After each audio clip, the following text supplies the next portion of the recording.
ధ్యానం నిమిత్తమై కీర్తనలు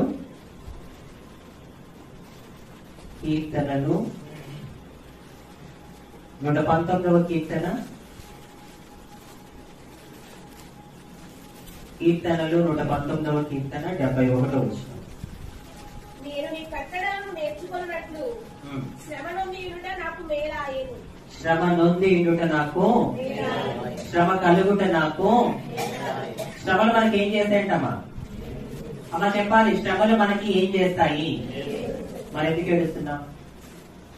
శ్రమలు మీకు మేలు చేస్తాయని వాక్యం చెబుతూ ఉన్నప్పుడు మరి ఎందుకు ఏడుస్తున్నాం అంటే, వాక్యాన్ని నువ్వు అర్థం చేసుకొని ఆ ప్రకారం నువ్వు వాక్యం పట్ల విశ్వాసం చూపించట్లేదు. బైబిల్ స్పష్టంగా చెప్తుంది శ్రమలు మనకి మేలు చేస్తాయి అని. ఇలాంటి అద్భుతమైన మాటలు ఏ గ్రంథాలలో కూడా లేవండి. హల్లెలూయా. ఒక్కసారి మీ కుడి హస్తాలతో మీ పరిశుద్ధ గ్రంథాల పై చూపించండి. బైబిల్ భారం అనుకోవద్దు, బైబిల్ బాధ్యత. బైబిల్ ఎత్తిన మిమ్ములను దేవుడు వాక్యానుసారంగా నడిపించి ఉన్నత స్థానంలో నిలబెట్టును గాక.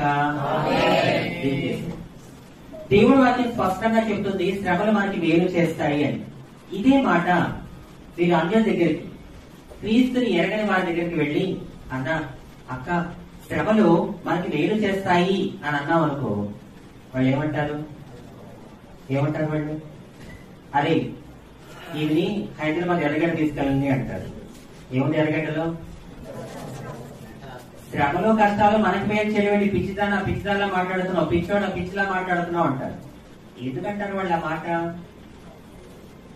సిలువను గూర్చిన వార్త నశించుచున్న వారికి వేదితనము గాని రక్షింపబడుచున్న మనకి ఏముంది? దేవుని శక్తి ఉన్నది. హల్లెలూయా. దేవుని వాక్యంలో ఉన్న భావము, తాత్పర్యము, అంతరార్థము, మర్మము క్రైస్తవులుగా మనకు అర్థమవుతుంది కానీ ఇందులో ఉన్న విషయాలేంటో వాళ్ళకి అన్యులుగా తెలియదు. యేసు నామములో మన ప్రాంతంలో ఉన్న అన్యులు ధన్యులుగా మారును గాక. ఆమేన్. అందుకే శ్రమల గురించి బైబిల్ మిషన్ దేవదాస్ అయ్య గారు ఇలా అంటారు, శ్రమలని కోరుకోవాలి, శ్రమలతోనే ఆడుకోవాలి అంటారు. ఆయన శ్రమల గురించి ఒక మాట చెప్తారు, నాకు చాలా ఇష్టం. ఏంటా మాట అంటే, మన ఇంట్లో శ్రమలు లేకపోతేనంట సంతలోకి వెళ్ళి శ్రమలు కొని తెచ్చుకోవాలంట. అంటే దాని అర్థం ఏంటి? శ్రమలు ఉంటేనే మనకి దేవుడి విలువ, జీవిత విలువ తెలుస్తుంది. ఇక్కడ కూర్చున్న నీలో ఎవరైనా యేసయ్యా నాకు శ్రమలొద్దు అని ప్రార్థన చేయకండి. అలాంటి ప్రార్థనలు దేవుడు ఆలకించడు. ఎందుకంటే శ్రమలే లేకపోతే మనం దేవుణ్ణే మర్చిపోతాం. శ్రమలే లేకపోతే యేసయ్యా ఎవరు నువ్వు అని అనే రకాలు మనం అవునంటారా కాదంటారా? నీ జీవితంలో, నా జీవితంలో ఏదో ఒక ముళ్ళు ఉండాలి. ఆ ముళ్ళు లేకపోతే నీ కళ్ళు, నా కళ్ళు నెత్తికెక్కిపోతాయి. నువ్వు అనుకోవచ్చు ఈ శ్రమ ఎందుకు నాకు, ఈ ముళ్ళు ఎందుకని. ఎందుకో తెలుసా?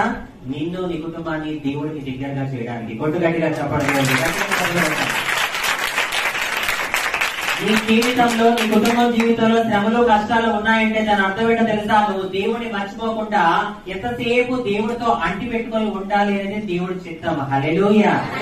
హల్లెలూయా. ఇక్కడ కూర్చున్న మనం అందరము కూడా ఏదో ఒక శ్రమ వచ్చినప్పుడే దేవుడికి దగ్గరయ్యాం. అవునంటారా కాదంటారా? సంతోషం ఉన్నప్పుడు నువ్వు నేను ఎప్పుడు రావాలి దేవుడి దగ్గరికి? ఏసే దగ్గరికి రావాలంటే జబ్బైనా రావాలి, డబ్బైనా పోవాలి.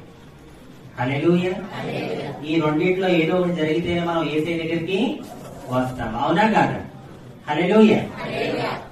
కష్టపడుతున్న వాడికి సుఖం విలువ తెలుస్తుంది, కానీ సుఖపడే వాడికి, వాస్తవానికి ఒక మాటలో చెప్పాలంటే నిజమైన సుఖం ఎక్కడ దొరుకుతుందో తెలుసా?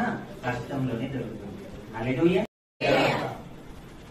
ఇక్కడ కూర్చున్న మన అందరికీ ఏదో ఒక శ్రమ ఉంది. అవునంటారా కాదంటారు? నా జీవితంలో శ్రమలే లేవు అన్నవాళ్ళు నుంచోండి. ఉన్నారు ఎవరన్నా? మనందరికీ శారీరకంగానో, మానసికంగానో, ఆర్థికంగానో, కుటుంబ పరంగానో ఏదో ఒక శ్రమ ఉంది. అయితే శ్రమలు వచ్చినప్పుడు మనం ఎలా ఉండాలి? బైబిల్ చెప్తుంది చూడండి ఒకసారి. మనందరికీ శ్రమలు ఉన్నాయి కదా, ఆ శ్రమలు వచ్చినప్పుడు ఎలా ఉండాలో ఒక్కసారి లేఖనం చెప్తుంది చూద్దాము. రోమీయులకు రాసిన పత్రిక 12వ అధ్యాయము 12వ వచనం. నిరీక్షణ గలవారై సంతోషించుచు శ్రమయందు ఓర్పు గలవారై శ్రమ వచ్చినప్పుడు ఎలా ఉండాలంట? ఓర్పుగా ఉండాలంట. హల్లెలూయా. ఒక విషయం చెప్తున్నాను వినండి. క్రైస్తవుడని చెప్పుకోవడం వేరు, క్రైస్తవుడిలా బ్రతకడం వేరు. రెండింటికి చాలా తేడా ఉంది. ఇక్కడ కూర్చున్న మీలో కొంతమంది క్రైస్తవులమని చెప్పుకుంటున్నారు, కొంతమంది క్రైస్తవులుగా బ్రతుకుతున్నారు. క్రైస్తవుడని చెప్పుకునే వాళ్ళు ఓపికగా ఉండలేరు, క్రైస్తవులుగా బ్రతికే వాళ్ళు ఖచ్చితంగా ఓపికగా ఉంటారు. మీకు ఒక విషయం తెలుసా అంటే, మనిషి తన ఆలోచనలో కూడా సుఖాన్నే కోరుకుంటాడు తప్ప శ్రమని కోరుకోడు. ఎలాగో తెలుసా? బైబిల్లో ఒక మాట ఉంది, శోధించబడిన మీదట నేను శోధించబడిన మీద సువర్ణంగా మారుతాను. సువర్ణం వైపే చూస్తున్నావు, సువర్ణాన్ని ఆలోచిస్తున్నావు. అలా ఎందుకు అనుకోవాలి?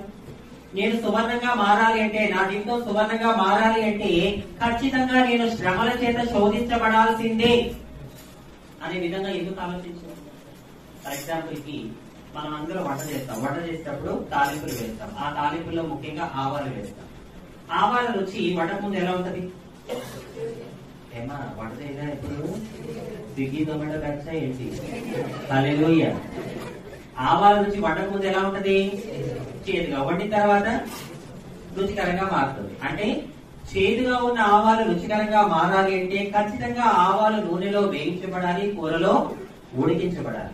అలాగే నీ జీవితం సువర్ణంగా మారాలి అంటే ఖచ్చితంగా నువ్వు శ్రమల చేత శోధించబడాల్సిందే. గొడ్డగట్టిగా చెప్పండి.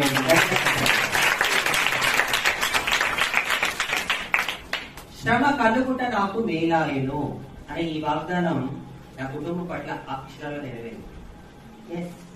శ్రమలు మీ కుటుంబంలోనే కాదు, మా కుటుంబంలోనూ శ్రమలు వచ్చాయి.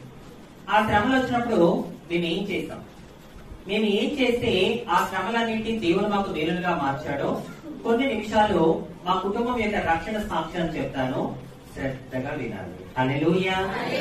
శ్రమలు మాకు వచ్చాయి. ఆ శ్రమలు వచ్చినప్పుడు మేము ఏం చేస్తే దేవుడు వాటిని మేము మేలుగా మార్చడం చెప్తున్నాను వినండి. అయితే ఇక్కడున్న మీలో ఎంతమంది ఆశపడుతున్నారు? అంజలమ్మ, నువ్వు చెప్పినట్టుగా నా జీవితంలో శ్రమలున్నాయి, నా కుటుంబంలో శ్రమలున్నాయి, ఆ శ్రమలన్నీ నాకు నా కుటుంబానికి మేలుగా మారాలని చెప్పి నేను ఆశపడుతున్నానమ్మా అన్నవాడు ఒకసారి చేయి చూపించండి. ఎంతమంది కోరుకుంటున్నారు? అందరూ కోరుకుంటున్నారు కదా? సరే, అయితే ఇప్పుడు చేతులెత్తిన మీ అందరి శ్రమలు మీకు మేలులైపోతాయి. ఇప్పుడేగా వద్దున్నారు. శ్రమలుంటే మనం ఉంటే, లేకపోతే మనం ఏం చేస్తాం? దేవుడే మర్చిపోతాం. ఆమె కాదు చెప్పేసి స్పష్టంగా వినండి. ఇప్పుడు చేతులెత్తిన మీ అందరి శ్రమలు మీకు మేలులైపోతాయి అని నేను చెప్పను. పరుగు పందెంలో 10 మంది పరిగెడుతున్నారు.